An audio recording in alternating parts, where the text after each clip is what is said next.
Chapter 10.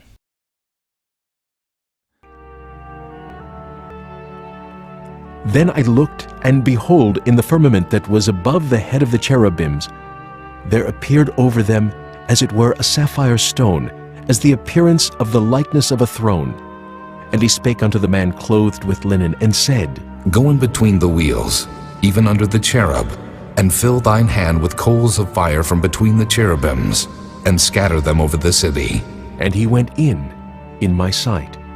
Now the cherubims stood on the right side of the house when the man went in, and the cloud filled the inner court. Then the glory of the Lord went up from the cherub, and stood over the threshold of the house. And the house was filled with the cloud, and the court was full of the brightness of the Lord's glory. And the sound of the cherubim's wings was heard even to the outer court, as the voice of the Almighty God when he speaketh.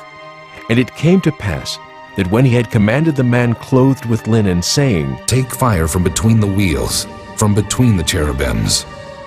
Then he went in, and stood beside the wheels.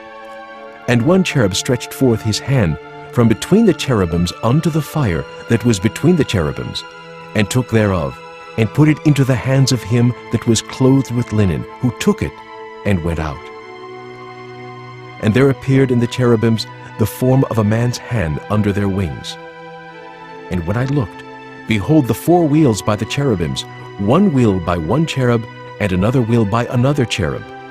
And the appearance of the wheels was as the color of a beryl stone. And as for their appearances, they four had one likeness, as if a wheel had been in the midst of a wheel. When they went upon their four sides. They turned not as they went, but to the place whither the head looked they followed it. They turned not as they went.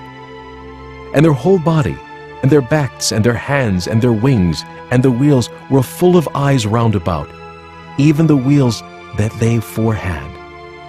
As for the wheels, it was cried unto them in my hearing, O wheel! And every one had four faces. The first face was the face of a cherub, and the second face was the face of a man, and the third the face of a lion, and the fourth the face of an eagle. And the cherubims were lifted up.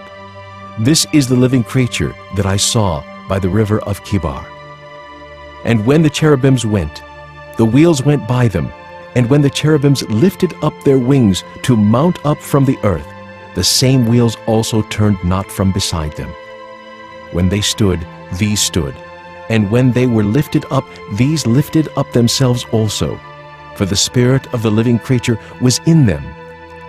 Then the glory of the Lord departed from off the threshold of the house, and stood over the cherubims.